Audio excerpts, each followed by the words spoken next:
acho que dá pra dizer que março foi um mês aí um pouco caótico de altos e baixos nas minhas leituras, vocês vão ver.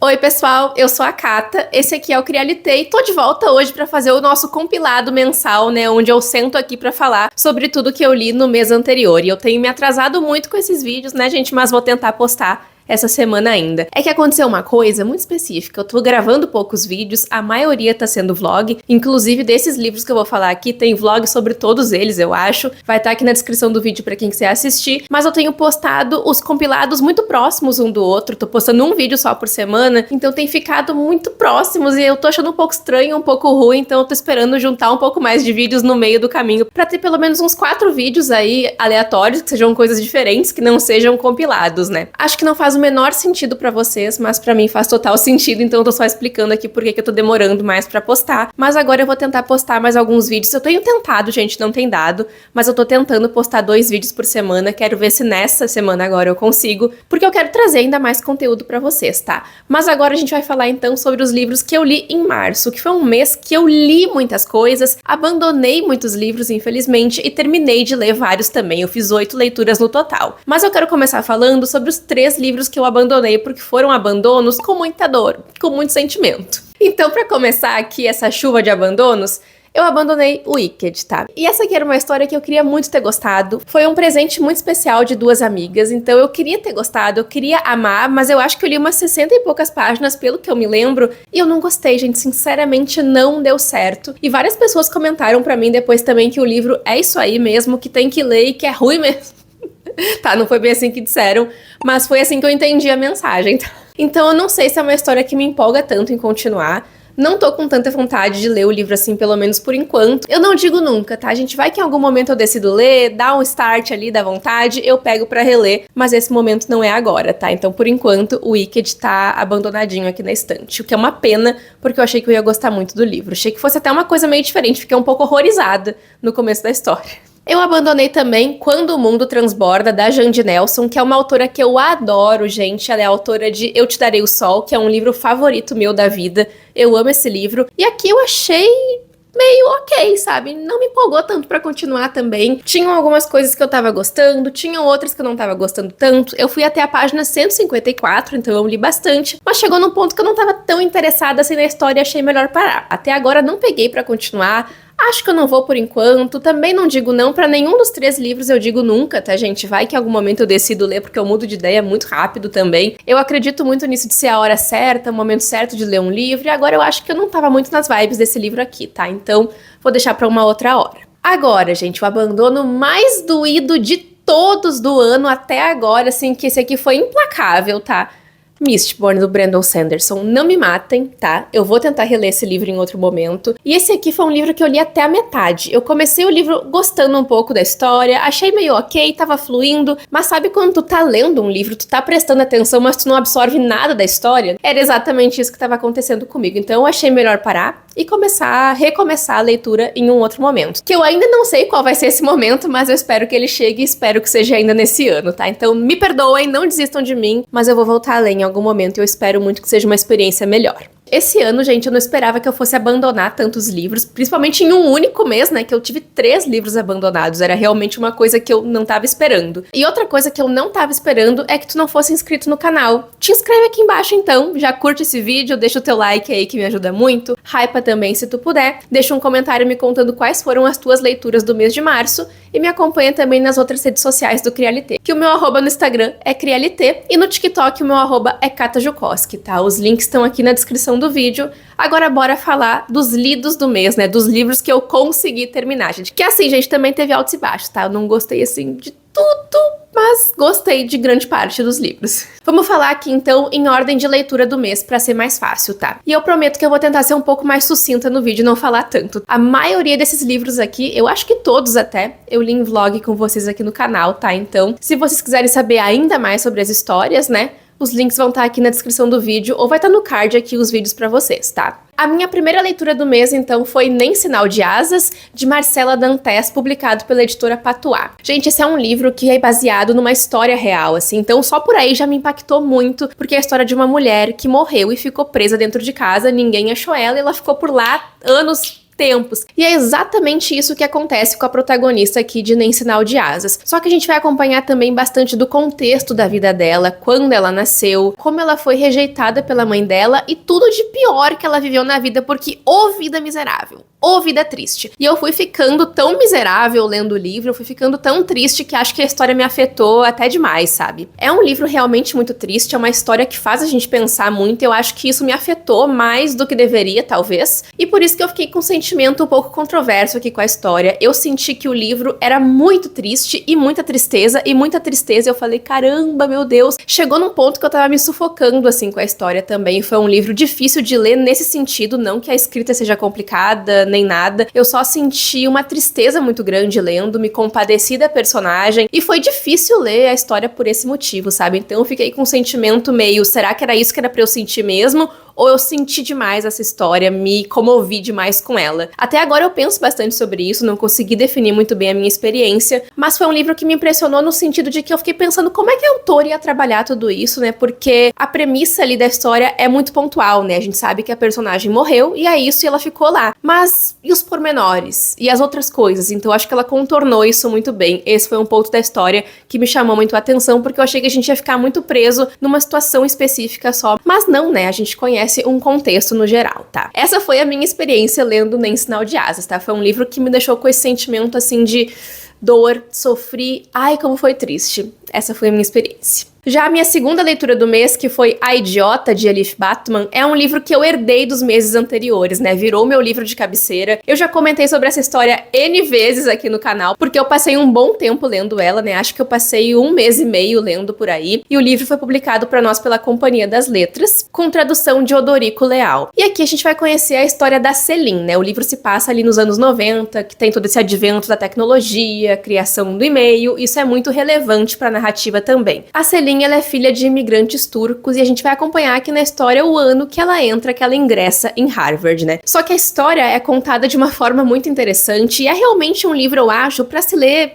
de uma forma mais lenta, tá? Porque é um livro onde, entre muitas aspas, eu sempre falo, nada acontece. A gente acompanha o cotidiano da personagem, as aulas que ela faz e principalmente ali as interações que ela tem com amigos, em especial com o Ivan, que é esse cara em que ela tem um crush ali, sabe? Aquele cara que é mais velho e ele é insuportável, já vou largar aqui de uma vez, tá? Eu detesto ele, eu comecei a ficar irritada no livro com a quantidade de vezes que aparecia o nome dele, eu comecei a contar, eu fui pesquisar, eu tava lendo em e-book, eu fui pesquisar o nome Ivan, gente, aparecia tantas vezes no livro, e esse livro é bem grande, ele é maior do que eu imaginava que ele fosse, e o nome Ivan aparecia 700 vezes, se eu não me engano, gente, eu fiquei assim, meu Deus, eu não aguentava mais ouvir esse homem sendo citado. Porque ele é aquele típico cara, assim, sabe? Ele sabia que a Celine tava ali dando atenção pra ele, que tava na volta dele, e ele ficava alimentando isso, alimentando aquele ego dele pra nada. Tá, pra nada. Mas é um livro muito interessante porque a gente vê o amadurecimento da personagem e eu descobri recentemente que o livro tem uma continuação. Eu fui ler por indicação da Amanda, que volta e meia eu tô falando nela aqui, né? Vou deixar o arroba dela aí na tela e o link do perfil dela no canal dela aqui na descrição. E ela fez um vídeo falando essa semana da continuação e eu fiquei, quê? Como é que é? Eu não vou lembrar o nome do livro agora porque é um nome com ou, uma coisa assim, mas eu vou deixar aí na tela pra vocês e é claro que eu vou ler. Tá. E falando assim, gente, parece que eu não gostei do livro, mas bem pelo contrário, eu tive uma ótima experiência com a leitura. Esse aqui, assim como Nem Sinal de Asas, era uma meta de leitura pro ano, então eu já consegui ler bastante das minhas metas também. E é um livro muito interessante, eu gostei muito das aulas que a personagem faz, a gente entra muito a fundo na vida dela, nos pensamentos dela também, e nas relações. É interessante, eu achei muito interessante, é o estudo comportamental quase da personagem e das pessoas que rodeiam ela, porque ela pensa muito, ela tenta esmiuçar cada coisa, cada interação que ela tem, e ela tenta lidar com a vida porque ela tá em um ambiente onde ela é mais nova, as pessoas são mais velhas que ela, é um ambiente dito adulto, né? E ela não consegue se dar o seu devido valor muitas vezes. Mas ao longo do caminho a gente sente que ela vai aprendendo ou não. E vocês vão ver que esse foi um mês que eu fui bastante por esse lado, porque eu também li Violeta, né, de Isabel Allende, publicado aqui pra nós pela Bertrand Brasil, e com tradução de Ivone Benedetti. Aqui em Violeta, então, a gente vai conhecer a história da Violeta, que tá contando ali a vida dela, a história de vida dela, pra uma pessoa, mas a gente não sabe quem é. A gente vai acompanhar aqui a vida da personagem durante os 100 anos que ela viveu, né, até a época da pandemia, né, e guerras, enfim, coisas que marcaram, né, a vida dela, mas aqui a autora aborda aborda o recorte da vida da personagem, né, em meio a todas essas tragédias e eventos históricos que acontecem durante esses 100 anos, né, que ela vive. Eu gostei muito do livro, tá? Ele é um livro bem parecido com A Casa dos Espíritos, que é um outro livro da autora que eu já li há algum tempo, mas que eu já comentei pra vocês que eu acho que é uma história que se conecta muito com o que eu tô gostando de ler hoje em dia. Então, ainda nesse ano eu gostaria de reler. Acho que até pelas histórias serem um pouco semelhantes demais e se passarem em um mesmo universo ali, eu acho melhor eu esperar mais um pouco pra me distanciar um pouquinho aqui de Violeta e pegar A Casa dos Espíritos, né, com uma outra vibe, com outro espírito, outro estado de espírito. Mas foi um livro muito tocante, foi um livro que eu gostei muito de ler. Eu acho que a autora, ela tem esse poder de me prender a atenção, porque mesmo lá, quando eu li A Casa dos Espíritos, foi um livro que eu gostei, mas não foi uma coisa assim, uou! Eu lembro que eu senti um apego nos personagens, um apego na história, que eu senti aqui também em Violeta, tá? Acho que é uma história muito poderosa, eu gostei muito de conhecer a personagem, e eu gosto da narrativa da autora, eu gosto da forma como ela escreve, e com certeza eu quero ler outros livros dela também. Não sei se nesse ano, mas aí eventualmente eu quero ler outras obras da autora também. Indo agora pra minha quarta leitura do mês, eu li o último livro que eu tinha da Octavia E. Butler pra ler aqui em casa, né? De todos os publicados por ela, que é O Mestre, né? O último livro da série do Padronista. Aqui eu acho que amarra tudo. Aqui faz total sentido pra mim, o que não fez sentido nenhum lá em Arca de Klai, que é o livro anterior, né? Que eu já comentei pra vocês várias e várias vezes, que é um livro bem fora da curva quando comparado com os outros 2 primeiros volumes da série, porque a série do Padronista tem 4 livros, né? Sendo esse aqui o último, que foram todos publicados pela editora Morro Branco. E esse aqui conta com a tradução de Essi Regina Candiani. Mas aqui, gente, eu gostei da forma como a autora amarra as coisas, mas eu fiquei me sentindo um pouco distante da história. Acho que não deu tempo de eu me apegar nos personagens, tá? Porque são personagens novos, né? Assim como no livro anterior, então eu senti esse afastamento, assim. Foi um pouco corrida a história, e já comentei pra vocês também que eu não sei se essa ordem de publicação aqui dos livros, sabe, eu não sou ninguém pra falar, eu sempre acho isso, mas eu não sei se talvez uma outra ordem de leitura, o quarto sendo o primeiro, enfim, uma outra ordem poderia funcionar melhor pra mim, especificamente falando, em questão de entendimento mesmo do universo do Padronista, né, das histórias todas, porque aqui a gente finalmente, né, tem esse contexto no geral, aqui a gente consegue entender por que que o livro 3 existe. Até porque, a meu ver, o terceiro livro é quase como um spin-off, sabe? Então aqui a gente volta pra série original, os padronistas estão de volta, mas também tem aquele vírus que a gente viu que tem lá no terceiro livro, dos Clayarkers, né, que é como são chamados essa espécie alienígena. Então, assim, falando aqui parece uma loucura, né? Só que se eu explicar os primeiros livros pra vocês, não vai fazer sentido nenhum, praticamente. Então, assim, é um livro bem fora da curva também, mas que amarra os 2 primeiros com o terceiro, e dá o final aqui pra essa série. Eu acho que assim, gente, os primeiros são os meus favoritos porque fazem mais sentido pra mim e funciona bem a história da imortalidade e dos padronistas, que é o que eu mais gostei de ler. Não que eu não goste do terceiro livro, eu acho ele bem interessante, mas ele vem com uma proposta tão diferente dos 2 primeiros que eu me perdi um pouco, sabe? Que eu fiquei meio, ué, o que tá acontecendo? Tô lendo outra série. E esse aqui eu senti que ele amarra muito bem, mas realmente a única coisa que eu tenho a dizer sobre ele é que ele é muito rápido, que eu não consegui me apegar tanto nos personagens, mas que ainda assim eu achei muito bonita, muito linda a forma como a autora conta essa história aqui também, tá? Então, finalizei a série do Padronista e finalizei também todos os livros da autora que eu tinha pra ler. Que dor no meu coração. Agora a gente tem um dos meus favoritos do mês, gente. Te Dei Olhos e Olhaste as Trevas, de Irene Solá. Publicado aqui pra nós pela editora Mundaréu e traduzido por Luiz Reis Gil. Esse livro eu acho que ele representa tudo que eu tô gostando de ler no momento, tá? Nossa, ele me deu um tapão na minha cara, ele me jogou na parede, ele me derrubou no chão, ele me chutou, ele fez o que ele quis comigo e eu amei. Esse aqui é um livro que é difícil de explicar, é um livro que tem que sentar, sentir e se deixar levar, porque assim, de um parágrafo pro outro, a história muda, o tempo em que se passa a história muda, porque aqui, apesar de ser uma história que se passa ali em 24 horas, a gente vai entre passado e presente, a gente vai permeando entre esses 2 lados, e a gente vai aqui também além desse plano, mas não posso falar muito mais sobre isso, senão é spoiler. Aqui a gente vai então até uma propriedade chamada Masclavel, nas montanhas da Catalunha, onde a Joana, que é a matriarca aqui dessa família, vai acabar parando depois de fazer um pacto com o demônio pedindo um marido por inteiro. Ela acaba se casando então, né, com o herdeiro dessa propriedade,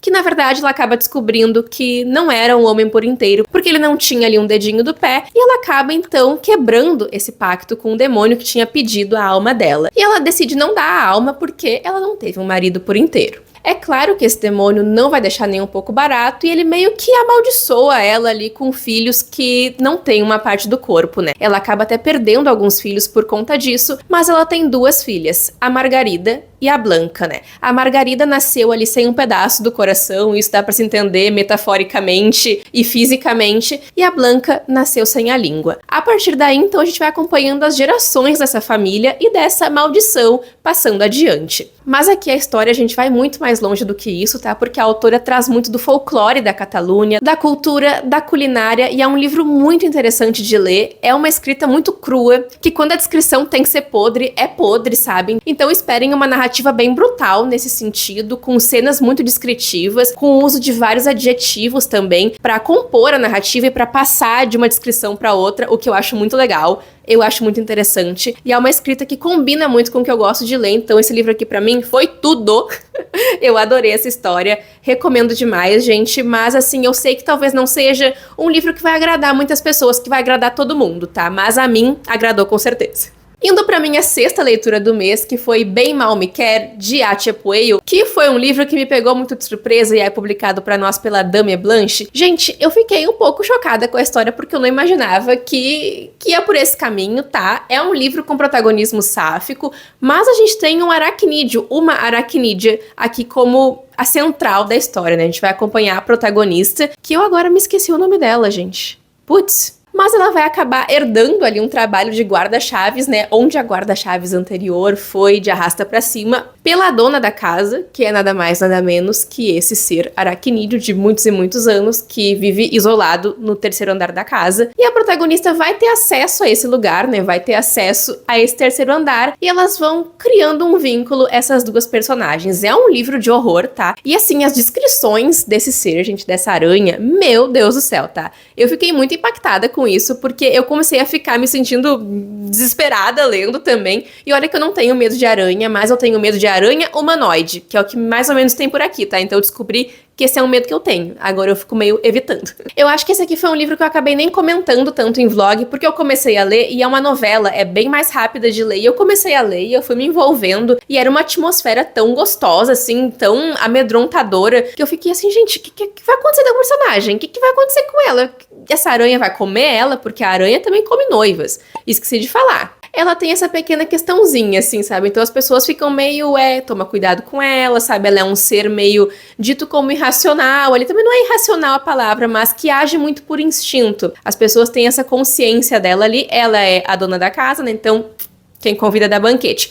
E de fato ela dá banquete, né? Porque isso é uma coisa que ela faz. Inclusive tem uma cena aqui que é muito interessante, que não me sai da cabeça, sabe? Que é quando elas estão comendo juntas ali, e aquela cena não me sai da cabeça. Eu consegui esquecer até o nome da aranha, gente, porque era um nome que tava muito na minha cabeça, assim, que era um nome bem específico, porque ela corrige a protagonista quando ela fala o nome errado. Lembrei, é a Dália, que é a protagonista, e a Anatema. Gente, se eu não conseguisse lembrar, eu não ia sair daqui hoje. Mas vamos continuar aqui então, porque março também foi um mês que eu surtei, eu falei, quero ler um livro encalhado da estante. Aí comecei a olhar, escolhi ler Emma, né? Que é um livro que eu já tinha abandonado, mas eu recomecei a história lendo tudo de novo, até porque eu não lembrava de nada. Fiz um vlog lendo o livro aqui com vocês e eu gostei da história, tá, gente? Aqui é um grande clássico, né, gente? Literalmente um grande clássico, né, de Jane Austen, publicado aqui nessa edição pela Martin Claret, com tradução de Adriana Salles Ardini. E esse aqui, gente, é um livro que, assim, começou muito bem pra mim, mas eu fui aos poucos começando a sentir o tamanho dele, porque eu achei que ele não precisava ser tão grande, acho que dava pra ser menor. É aquela grande coisa assim, gente, chás da tarde e piriri pororó, e vamos pegar uma carroça e vamos na casa da nossa amiga tomar um chá da tarde, vamos numa festa, vamos num casamento, ou, se tu for a Emma, vamos nos meter na vida das pessoas, porque é exatamente isso que ela faz. A Emma é a primeira patricinha do mundo, tá?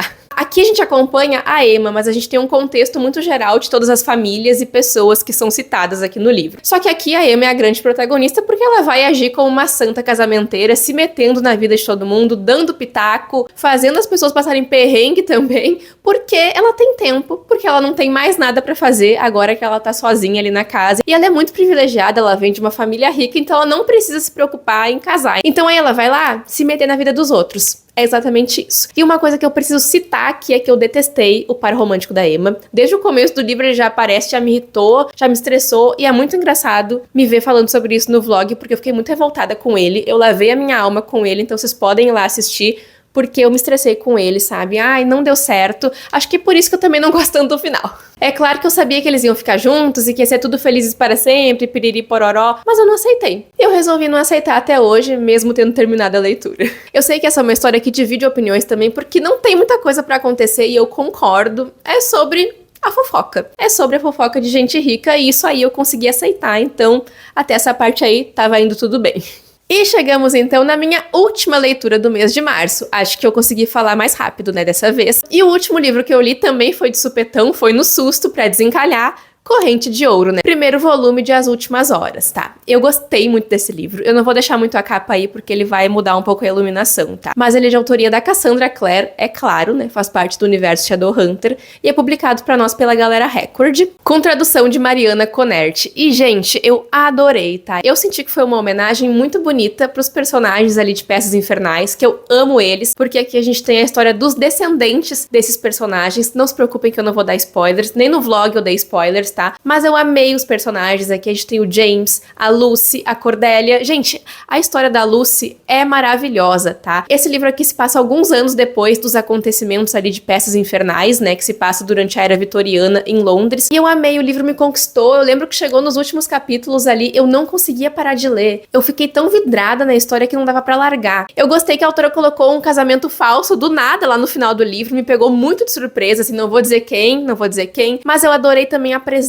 de personagens que eu já gostava antes. Claro que esse aqui é um livro, gente, que se conecta muito com Peças Infernais, mas acho que dá pra tranquilamente ler também, se tu não leu Peças Infernais, só que tu vai perder muita coisa, claro. O porquê de certas coisas que outros personagens dizem sobre personagens que não estão aqui também. Ai, gente, que livro bom, que livro que preencheu meu coração. Cassandra Clare pra mim é nostalgia, é um abraço quentinho, sabe? Então foi uma delícia. Eu já li também o segundo volume, já adianto pra vocês, mas eu li agora no mês de abril, né? E daqui a pouco eu espero não demorar muito, mas eu tô de volta pra falar então sobre as leituras do mês de abril também, tá? Mas o mês de abril ainda não acabou, e eu tenho certeza que pelo menos mais umas 2 leituras, ou até 3, eu consigo fazer em abril. Mas então essas foram as minhas 8 leituras de março, gente. O que vocês acharam? Gostaram do que eu li? Pegaram alguma recomendação? Me contem aí o que vocês leram também em março. Não esqueçam de curtir o vídeo, de se inscrever no canal, de hypar esse vídeo também, se vocês puderem, e de acompanhar o CriaLT nas outras redes sociais, que os links estão aqui na descrição do vídeo, tá, gente? Muito obrigada por terem assistido. Eu acho que eu consegui ser bem mais breve nesse vídeo, né, pra dar um vídeo aí mais curtinho pra vocês, pelo menos pra dar uma folguinha, porque tem saído muito vídeo longo aqui no canal, né? Então é isso aí no vídeo de hoje, pessoal, e a gente se vê no próximo vídeo do CriaLT. Tchau, tchau!